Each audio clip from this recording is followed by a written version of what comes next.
Bonjour chers élèves. Vous savez tous que c'est difficile de choisir entre deux personnes. Pire encore si ces deux personnes sont de caractères différents.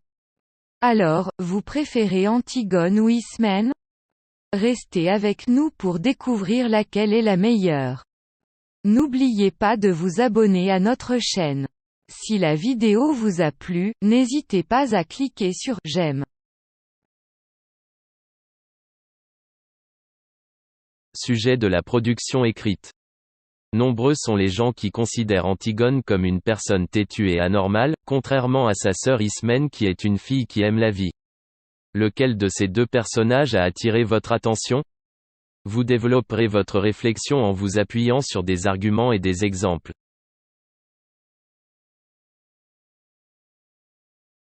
Certes, chacun d'entre nous possède un caractère différent de l'autre, une personnalité spécifique et singulière.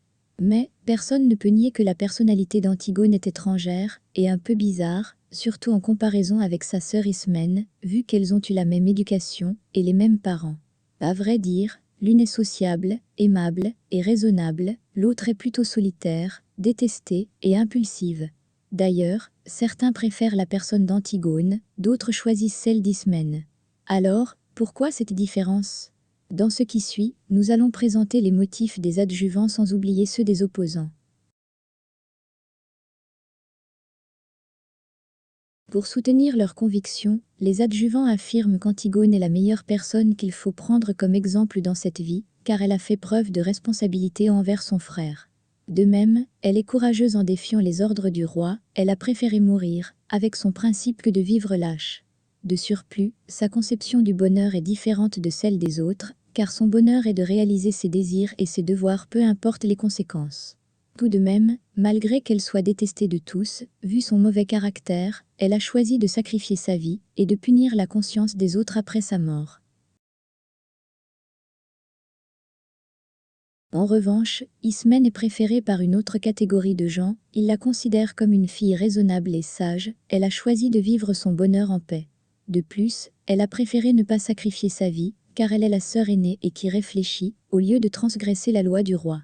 Autrement dit, elle a bien compris la décision de Créon, qu'il faut donner un exemple aux autres, et ainsi établir l'ordre de Thèbes.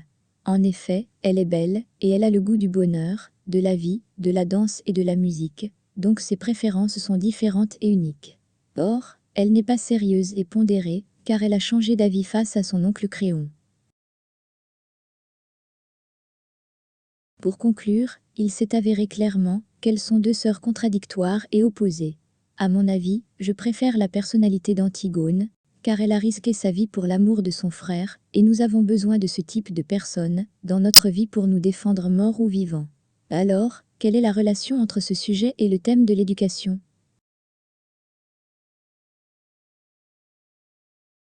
Merci de votre attention.